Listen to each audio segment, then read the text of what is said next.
also my account. Your Honor, the Stop!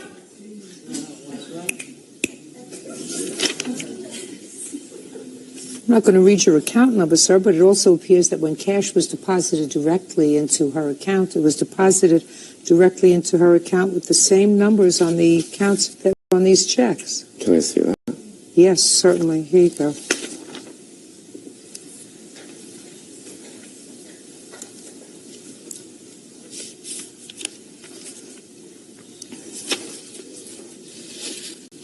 Huh, that's interesting.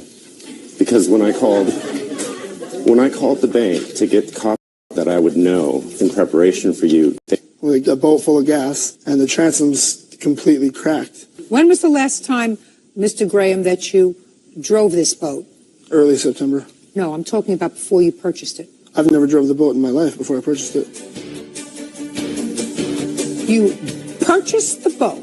You waited until the boat was titled in your name till the next day, and you came and got it. You had trouble with it.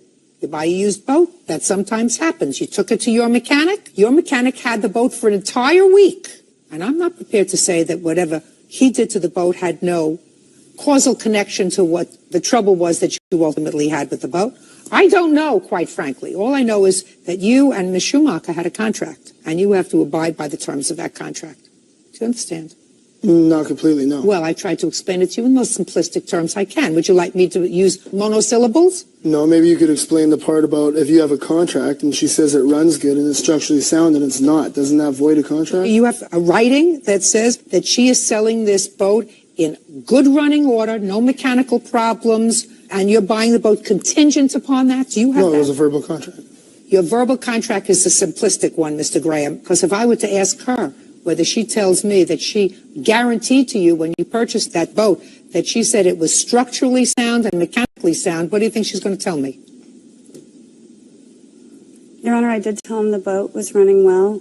You told him it was running well. The last time you rode the boat was when? The summer before, which would have been the end of August, last week in August. So you hadn't driven in it. That's right. For 1 year. Right. It was parked for the winter because it's a small ski boat and you don't take it out in winter. The last time you rode the boat, was it running well? Ran fine.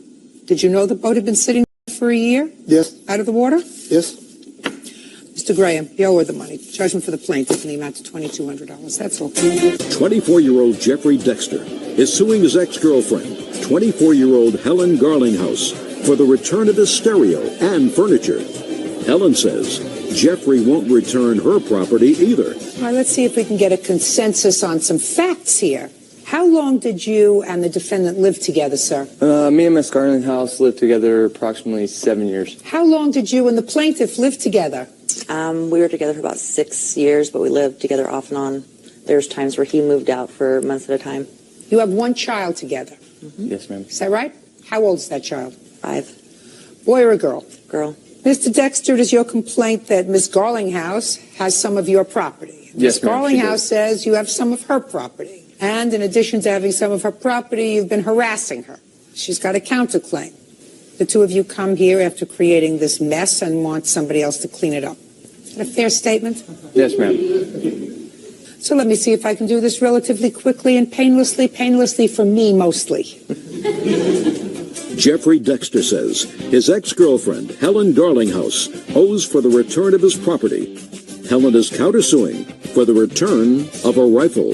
What property does she have that you claim belongs to you? She has my stereo, which I have a receipt for. Stereo.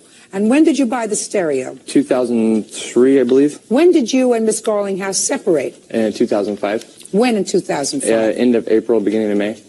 So this stereo provided music for the two of you for about 2 years? Yeah. Who do you live with? I have my own residence, and I part-time live with John. Who's John? He's my boyfriend. You have your own residence and you part-time live with John. Mm-hmm. What part of the time? Mainly weekends or sometimes through the week. Why? I don't like being at my residence that I am right now. I mean, I worry about Jeff driving by my house, people stopping by. He's actually sent 2 different people over to John's house trying to find out if I'm there, if John's there, if John lives there, what John's last name is. Where And is the your manager, child? Where is your child when you're moving back and forth? my child's with me. Do you think you ought to start acting responsibly for your 5-year-old? I do act responsible for my 5-year-old. Not if you're shuttling her back and forth between your house and his house. She has a room at each house. She has belongings at each house. I'm just going to give you a very simple phrase, and that is, if you tell the truth, you don't have to have a good memory.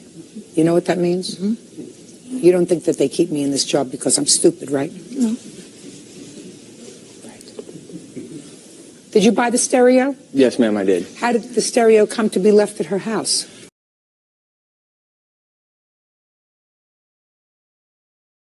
Kathy Jesse claims psychic Leon Leg-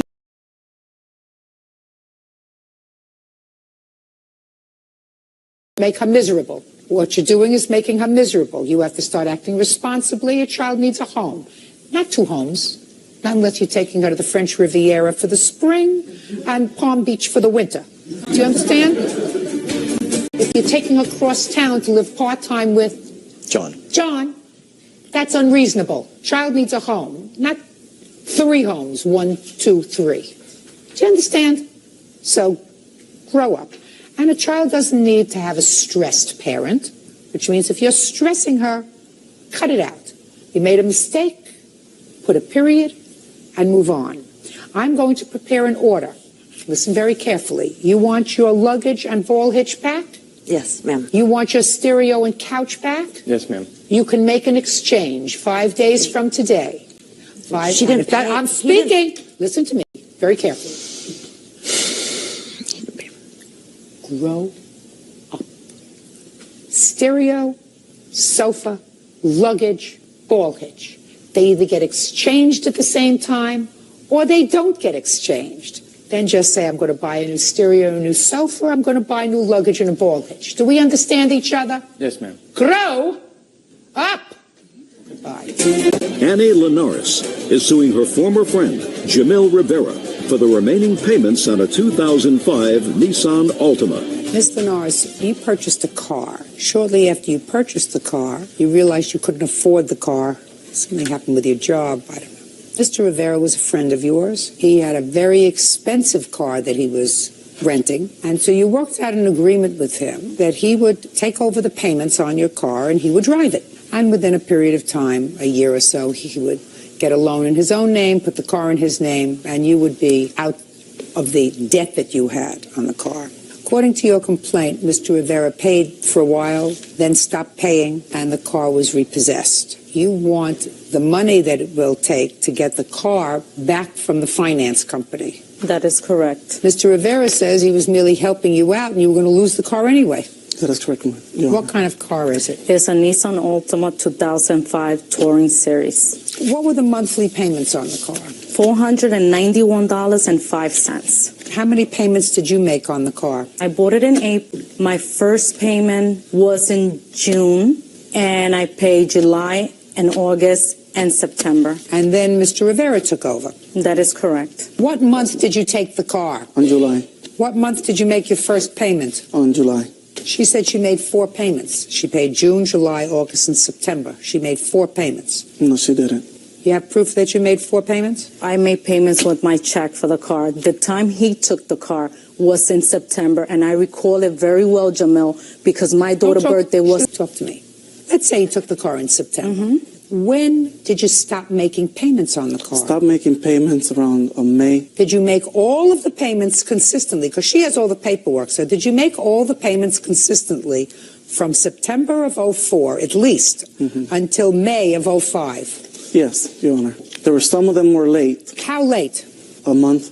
Well, that's a lot late. That's not correct. late. Late is a day or 2 or maybe a week. Late is not when you have to double up payments. Correct. You bring me proof that you made those payments? No, I don't have the proofs right now because I was rushed to the airport. What, are you kidding me?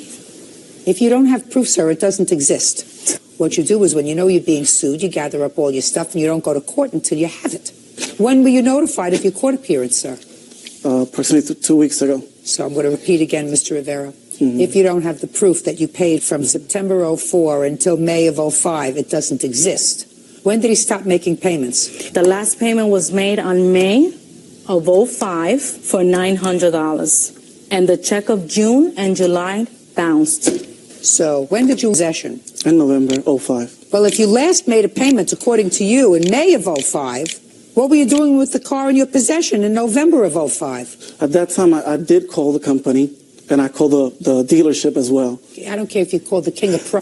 What were you doing with the car in your possession, sir, if you didn't make payments May, June, July, August, September, October, 6 months? You had the car and didn't make a payment. Go ahead, Jamil, explain to her. Mr. Linares, if you talk out of turn again, I'm going to throw you out. You want me to do that? No, ma'am. Well, I will.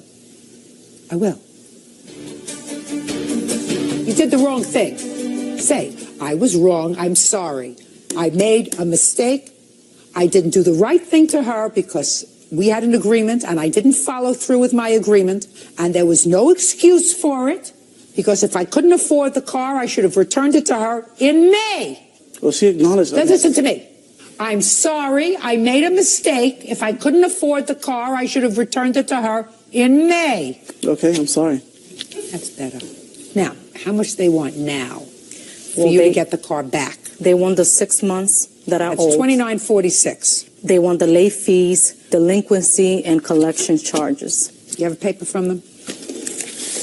You driving another car now, Mr. Rivera? At this point, yes. What kind of car are you driving now? It's just a Honda Passport.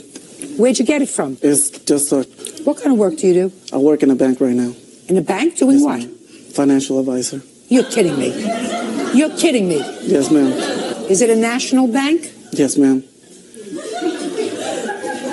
There that you work in a bank, sir. Judgment for the plaintiff in the amount of $3,700. Thank you. Bodies are excused. You may step down. Teresa Saavedra is suing Adam Rivas for taking and wrecking her car. In a separate suit, the Benedettos are suing Teresa and Adam for damage to their classic Nissan 300ZX. Who is Miss Saavedra? And Mr. Rivas? Why don't you folks have a seat, please, first, because I'm going to take care of this case first. Miss Saavedra, stand over there. Because this case is a little complicated, I'm going to uncomplicate it for everybody. You own a car. Right. Or owned a car. What kind of car did you own? It was a Ford Speak Taurus. up. Ford Taurus. Mr. Rivas was your boyfriend? No. A friend? Yeah. According to your complaint, he stole your car. Right. You reported it stolen. Right. He was in an accident. Totaled the car? Correct. You want him to pay you the value of the car or $5,000 because it was worth more than $5,000, but that's the limit of small claims court. Correct. Mr. Rivas says that he did not steal your car. He borrowed your car. He had an accident that was not his fault, and he shouldn't have to pay for it. That's your defense. Yes. These are the people who were involved in the accident. So we'll get to their case in a minute. Okay. Because they are suing the two of you. You as the owner of the car, and he is the driver of the car. Right. You get it? I got it. Correct. So, Mr. Rivas, when did you take the car? Actually, we drove off the lot together with it, and she gave me the car. It was a gift. It was a gift. Is what you're telling me, sir, that you drove off the lot the day the car was purchased? Yes. Did this accident occur at that time? No. How much time passed before the accident happened? I would say about 3 weeks. Who purchased the car? She did. And in whose name was the car? Under her name. Who paid for the car? She did. And she gave you the car as a gift? Well, actually, I gave $300 for it. Why was that, Mr. Rivas? Because we had an agreement that the car would be mine if she took the car out. And all I would have to do is give the down payment or the deposit for the car. I get it. Mr. Rivas, why can't you have a car in your name? Because I don't have a license. Why else? That's it. Why don't you have a license, Mr. Rivas? It was revoked. When? When I was like 17, How old are you now? 21. And when did you... After 2 weeks I met her. We came to an agreement to go to drive time and take out a car. Now, why would she do that for you if you were just friends? I don't know, the kindness out of her heart, I guess. Shh. Now, if I were to call drive time, would they tell me that the two of you were in there together? Yes. When was the car purchased, Ms. Saavedra? 5/17/04. From the time you drove the car, sir, May 17th, 2004, until the day of the accident, which was on what date? It had to be a couple weeks after that. I'm not too sure. When was the accident, folks? 5704. So you mean the accident was 5704 and you purchased the car 51704, so somehow that doesn't work out, Ms. Saavedra. Not even in the twilight zone of this courtroom purchased the car. 4/22/04. Ms. Saavedra, look at me. Was Mr. Rivas with you at drive time when you purchased the car? Yes, he was. All right. You see, none of this was in this paperwork. Do you think you're going to come here and throw some baloney to me that he stole the car? No. All right. From April 22nd, 2004 until May 7th, 2004, Mr. Rivas, did you have the car in your possession? Yes, I did. And you paid the $300 deposit? Yes, I did. Did you pay by check or cash? It was cash. Who did you give the cash to? To the car salesman. You have a copy of the contract? Does the contract say that there was a $300 deposit? Yes, right here. And does it say the $300 deposit was in cash? No, it does not. It was by check? It says the total cost of the purchase is on credit, including your down payment, which is $300. It does not say anywhere about being in cash. You didn't give him a check, though. No. So Mr. Rivas gave him cash. He never gave anybody money. Mr. Rivas drove the car out of the lot. No, he did not. Did you ever have the car in your possession from April 22nd until May 7th? Yes, I did. When? The day that I drove it off the lot, and about a couple of days after, and then I stopped, and then I met up with him, and then we... What do you mean you stopped? You just, I just stopped. I wasn't so Mr. able to Rivas go. I gave him didn't go cash. anywhere. He never gave anybody... And then he called threatening me to kill me. So then I... Ms. Saavedra, do you think that I believe anything of what you're telling me now? I believe him.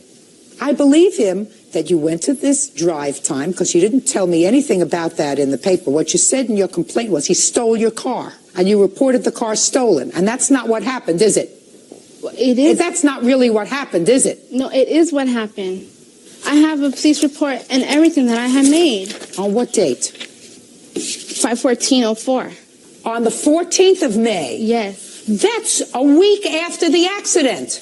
But he had took the car already. A week after the accident, you reported the car stolen. When did he take the car?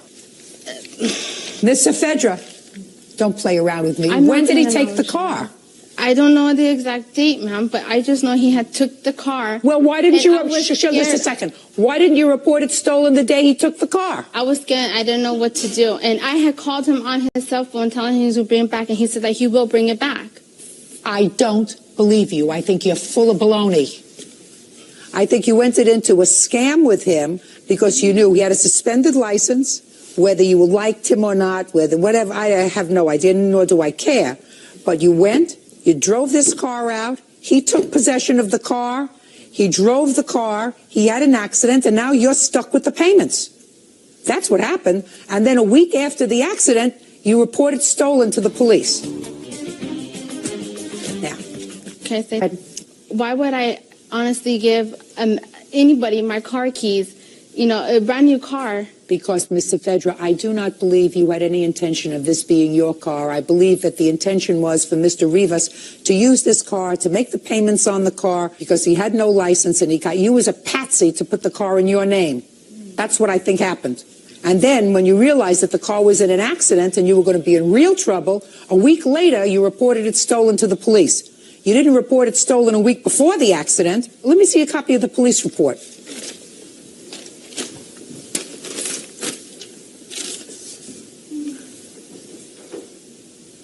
He would go to my house honking, screaming my name. I don't believe a word you're saying to me.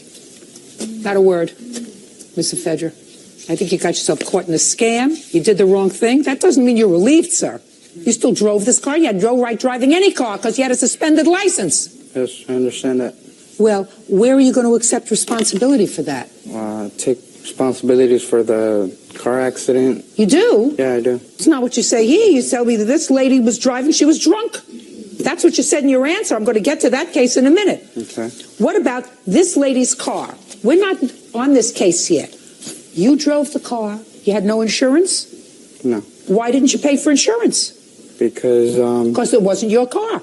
Correct. Because it was in her name. Correct. Right? So the only one who's going to get stiffed was her, right? Correct. How much was the car? Total cost of the car was $18,569.96. And you had no insurance? No. Well, maximum that this court is allowed to award you, let me see those papers, Bert, please. Sure. Is $5,000. You're on the books for the rest. Do you work? Not yet, ma'am. Not yet? No. How old are you? 22. When are you going to start to work? I just moved and I quit my job and I moved and I'm looking for a job now. And what about you? Not right now. Not at the moment. Who feeds you? Myself. That means that somebody's got to give you money for food. Well, I'm living under my parents' roof right now, so. How old are you? 21. What do your parents do for a living? They own their own landscaping company. Good. Are you disabled? No, ma'am. Then you work for them in cash. Because if they own their own landscaping business, I guarantee you I'm going to find a couple of people whose lawn you mow. Mr. Rivas, do we understand each other? Yes, ma'am. On your best day, you're not as smart as we are on our worst day. How many people do you think I'm going to find whose lawns you mow, Mr. Rivas? Not too sure. Not too sure, ma'am. Mm-hmm. Your father mows people's lawns? Yes, ma'am. How many people does he have working for him? About 10. Are you on the books of the company? Is not an answer. Yes, ma'am. Well, if you're on the books of the company, then you get money. What's the name of the company? Rivas Landscaping. Rivas Landscaping. Very easy. Yes, ma'am.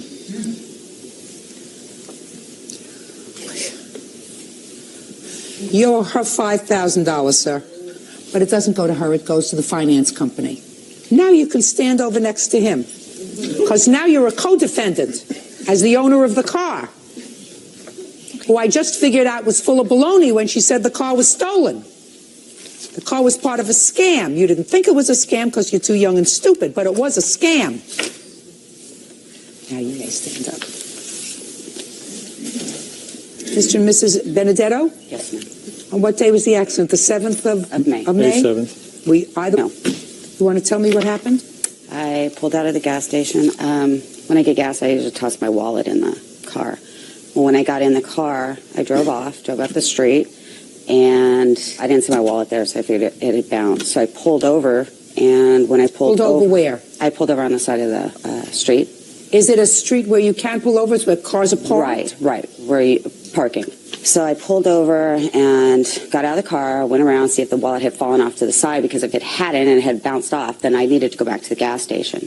So I put my knee on the seat, and next thing, there was just this big bang on the side of the car, and the car started to go over. In the meantime, I went over to the side as the car was going over. You weren't in the car? You weren't in the driver's seat? No, I was in the passenger seat. You weren't moving at the time? No, I was not moving.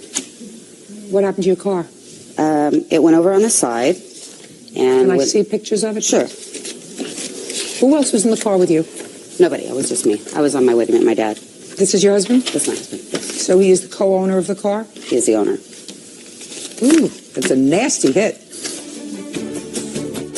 I'm listening. From what I recall, I was going straight down Devonshire, and where were you going, sir? I was going home. From where? From one of my friend's house down the street. What were you doing there? I was just chilling. What? Chilling, kicking it. Oh, your parents must be so proud of you. Go ahead. And I was driving down Devonshire, and she just pulled out, because I was going straight on, and she pulled out, and I hit her. Well, she pulled out and you hit her, so you would have hit her in the front. You hit at the rear of her car.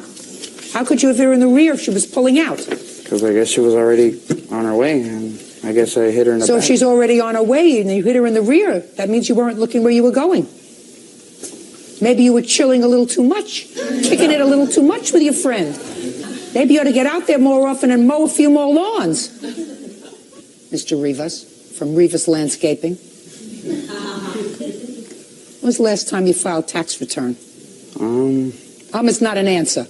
I'm not sure. I don't think I've ever filed them. The police came to the scene, Mr. Rivas. You were arrested, were you not? Yes, I was. What were you arrested for, Mr. Rivas? I was arrested for driving without a license. What else? That's it. You have any other warrants outstanding when you were arrested? Is not an answer, Mr. Rivas. Yes, I did. I did. Mr. Rivas, you're still trying to get over on me, sir. I've been a judge longer than you've been born. You think you're an unusual story? You're not. You're just a punk who caused a great deal of trouble for a lot of people because you're not entitled to drive a car if your license is suspended and you have no license. You conned this lady, so now she's in the hole for $13,000. You injured these people, their property. You almost killed her. There's a reason why the government didn't give you a license, sir. Because you shouldn't have one. Because you're an irresponsible baby.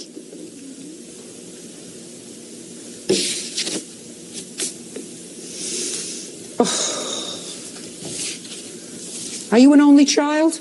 No, I'm actually the middle child. There's also a problem with that. Were you able to have the car fixed or was it totaled? It was totaled. What kind of car was it? 1987 300 ZX. Do you have a blue book value for the car? Blue book is roughly $3,500. Can I see that? I'm sorry, that was $3,400. Can I see And that? I also have some comparables. That's all right. I know the car. I should mention that we did a great deal of additional work in that, the alternator, the water pump. He's an idiot. What do you want me to do? I can't execute him. The only thing I can do for you is humiliate him a little bit and give you a judgment. What else am I going to do with him? His parents are not going to be proud of him. Rivas Landscaping and the people whose lawns he mowed are going to know that he's an idiot. If they see him driving around in a truck, they're going to know he has no right to do that. Anybody who lives in the neighborhood, when they see him driving a car, is going to call the police now and say there's somebody driving without a license. Right? Do you understand? I understand. There was a reason he was late for court today.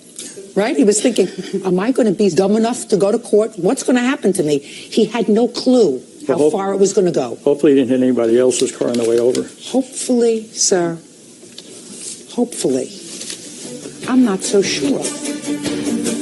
You got lost on your way coming here, Mr. Rivas? No, I didn't. How did you get here today? Is not an answer. I got a ride. You got a ride? Who drove you?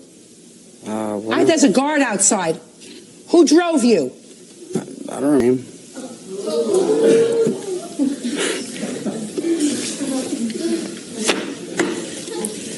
Judging for the plaintiff in the amount of $3,500, which is a little over the blue book value of your car, you are a menace, sir. You don't deserve to be behind the wheel of a car. If anybody in your neighborhood, if anybody in the vicinity sees you behind the wheel of a car, I assume you do not have your driver's license?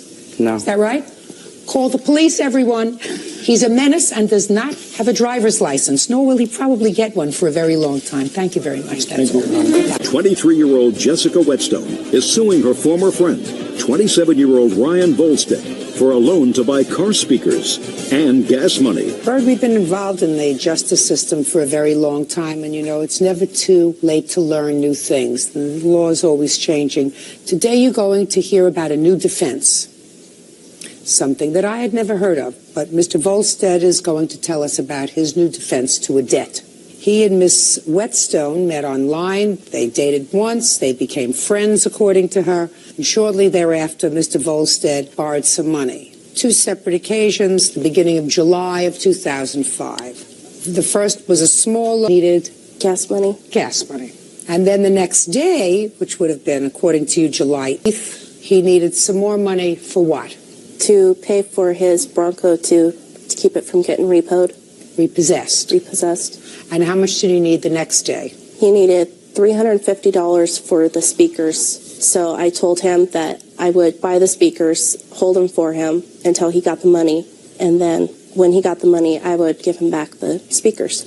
So how much money did you give him? At that time, for the speakers was $350. Did you ever get the speakers? No. So he didn't give you the speakers and you gave him the money? Right. Okay. Why didn't you get the speakers? He told me that he would have to undo the wiring for the speakers and he needed the money right away before the title loan company closed. So he didn't give you the speakers and you gave him the money. Right. And you were really supposed to hold the speakers as collateral. Right. What happened to your car, Mr. Volstead? I borrowed the money from Jessica. Just a second. I asked you what happened to your car. I was able to keep it.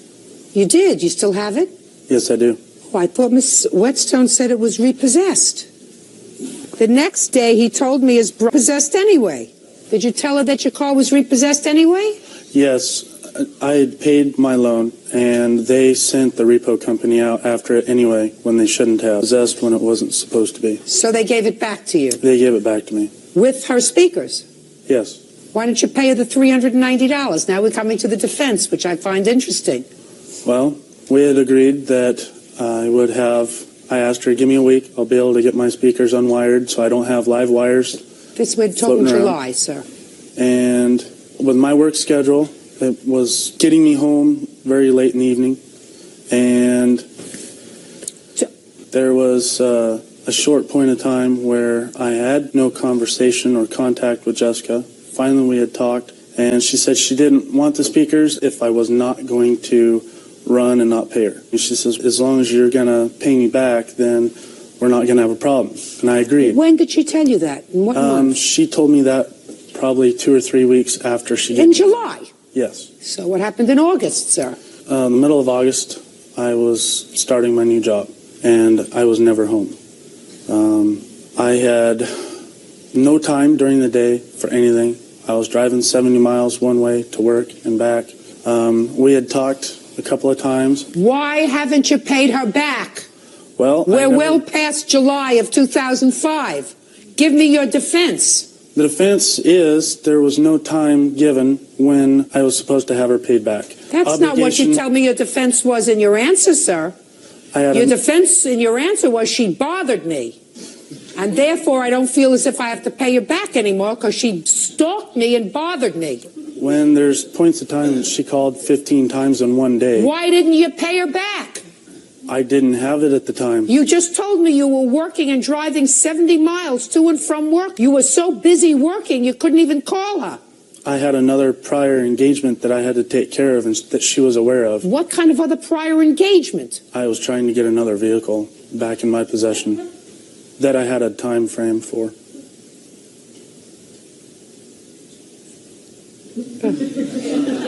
Listen, hold on to your money, right? Hold on to your money. Mr. Volstead, you have a counterclaim. Your counterclaim, I'm going to give you exactly 30 seconds to tell me about what your counterclaim is, unless you want to say, Judge, I don't want to go forward with this harassment counterclaim. Upon a week after... So you want 30 seconds? Yes, then you please. better talk faster. After she told me there was a certain date she wanted the money or she was going to take me to court, I told her I didn't have it right then to give me another 2 weeks. She said, if you don't have it by this date, don't come by my house, don't send any correspondence to my house, talk to my family or friends, or I'll nail you for harassment. At that point in time, I figured, okay, well, if that's what it's going to cost for the friendship, be it. What's your lawsuit about? Within a week after that conversation, I had 4 tires on my vehicle with all the air out of them. I had to have the tire company come out and blow the air. So what? What does that have to do with her? I figured that was one of her last marks for revenge. Who cares what you figured? Do you have any proof of that? No, I do not. So what are you bothering me for? This is a court. What else? I got fed up with her trying to harass me every single day, calling me a liar, almost getting me evicted out of my apartment after I already made amends with my landlord, with my neighbors telling me that I have someone beating on my door late at night until they woke up.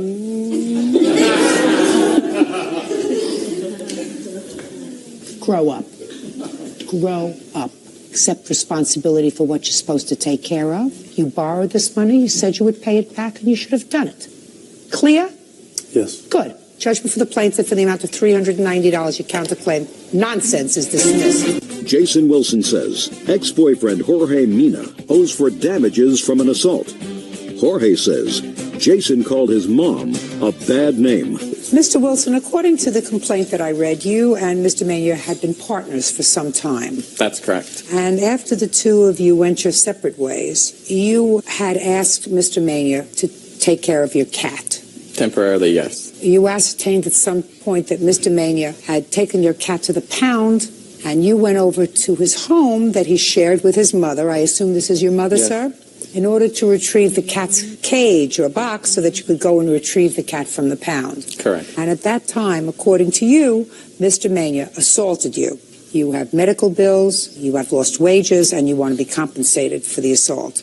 Mr. Mania says that you became aggressive with his mother and that he was merely defending his mother. That is true. When did you and Mr. Mania officially break off your relationship? It would be in September of 2004. But you remain friends? I would say acquaintances. When did you ask him to take care of your cat? That would be in August of 2005. You called him? That's correct. Is that correct? Yes. And what did he say when he called you? Well, when he called me first about the cat to me, he told me Don't tell me what it was. Just tell me what he said to you, Mr. Mania. the cat's alive. It's not dead anymore. It's alive. I want you to take care of the cat because I can't take care of it anymore. And I'm like, the cat's alive. What? For the past 6 months. Well, now it was alive. So he asked you to take care. So he asked you to take care of the cat. Yes. Did he tell you why? He couldn't keep it where he was living at that time. Did he say it was a temporary arrangement? Yes. And you said okay? No. What did you say? I said my mom didn't want any more cats. I already had one cat. I told him, don't bring the cat over. He kept insisting, I need the cat over. I'm going to bring it. I'm going to bring it. I'm not going to be home. It used to be my baby, but not anymore. So he brought the cat over anyway? Yes. Who was home when he brought the cat over? My brother. Is that right, sir? Yes. And you left the cat in August of 2005. Do you remember when in August? August 27th. How long did you keep the cat, sir? 2 days. And what did you do with it? Well, I told him to go and pick it up. I gave him more than 24 hours. My mom kept pushing me. Take the cat, take the cat. There's too many cats here. Take the cat. I told him, you have until Monday before I take it. That happened on a Saturday night. I found the cat on Sunday morning, 1 in the morning when I came back. It was in the backyard with nobody's permission. I couldn't believe it. I wasn't shocked. I don't care whether you're in shock or not. We're going to get through this part of the story and get to the assault in a minute. So you brought the cat to the pound 1 or 2 days later. Yes. When did he come for the cat's cage? Monday night. So now tell me what happened, Mr. Wilson, when you got there on the 29th of August, 2005, to pick up your cat's cage. Okay. I originally went to Jack in the Box where him and his brother work, and I asked for more items other than the cage. However, the cage was what his brother originally did not bring and said, okay, well, George gets off at 10 o'clock. Could we get over to who was home at the 29th when you went there to pick up the cage? George and his mother. And what happened? They had just pulled up into the driveway, and I proceeded to walk towards the entrance of the gate to the driveway, and his mother became very upset because she never liked me and started yelling at me in Spanish. I don't know what she was saying because she was speaking Spanish, and I just avoided her. George proceeded to walk towards inside the garage to get the cage for me, and his mother kept yelling and yelling. I did get out of line, and all I did say is I called her the B word. And so George came and charged after me and said, what did you call my mom? Striking me several times. Where did he strike you? In my face and in my head, on my head. And I ran towards the main street, and he ran after me. He caught me, basically, and started hitting me more, caused me to fall. I passed out. A neighbor seen me and came to my attention and waited for the paramedics to get there. You have a hospital report? You have a police report? Your mother speaks Spanish? Yes. Can you tell me your name? Yes, Your Honor. Samantha Lubrani. I'm a certified court interpreter. Mrs. Mania, what did you say when he came to pick up the cat's cage? ¿Qué le dijo usted al señor Wilson? ¿Qué le dijo usted al señor Wilson cuando él llegó a buscar la jaula del gato? Estaba cuando él llegó a buscar la jaula del gato. Estaba dentro de mi propiedad. I was on my property. Sin mi permiso. He was on my property without my permission. Yo le dije, ¿qué estás haciendo aquí? I said to him, what are you doing here? Él dijo, vengo a recoger esto, el cage del gato. He said, I'm coming to pick up this, the cat's cage. Se lo habíamos dejado Se lo había dejado Jorge. We had left it for him. Jorge had left it for him several hours earlier outside the house. I asked you what you said to Mr. Wilson. Oh, al señor Wilson. ¿Qué estás haciendo aquí? What are you doing Only. here? What else did you say to him? ¿Qué más le dijo usted a él? Nada más. Nothing else. I don't think I believe you. Parece que no le creo a usted. I don't think I believe you. Parece que no le creo a usted. No hablo inglés. I don't speak English. Then how do you know what he said to you? Entonces, ¿cómo sabe usted lo que él le dijo a usted? Únicamente le dije, ¿qué estás haciendo aquí? Mi hijo le dijo en inglés. Únicamente. All I said to him was, what are you doing here? And my son spoke to him in English. That was all. And I'm telling you that I don't believe you. Y yo le estoy diciendo a usted que no la creo. I believe that you got into Yo creo que usted sí a shouting match with Mr. Wilson tuvo una discusión a gritos because you were unhappy that he brought the cat to your house in the first place. que le había dejado el gato al principio. You were unhappy with his previous relationship with your son. Relación que él había tenido con su hijo. No. No, no, no. No es cierto. That's not true. No. El señor Wilson sí le dijo. Yes. You want me to believe that Mr. Wilson called you a because you said to him, what are you doing here? Solamente. Eso tendría que That, just to answer my question, but you want me to believe that Mr. Wilson called you a name, and all you said to him was, what are you doing here? ¿Qué estás haciendo aquí? Estaba dentro de mi propiedad. I was on my property. That's not what I asked you. Fue lo que le pregunté. She's speaking Spanish. You do understand Spanish, don't you? Yes. She speaks in the same dialect that you do? Sí. Yes, yes. Then answer my question. Entonces contésteme la pregunta. You want me to believe Wilson called you a name, and all you said to him was, what are you doing here? ¿Qué estás haciendo aquí? Es lo cierto. It's the truth. No.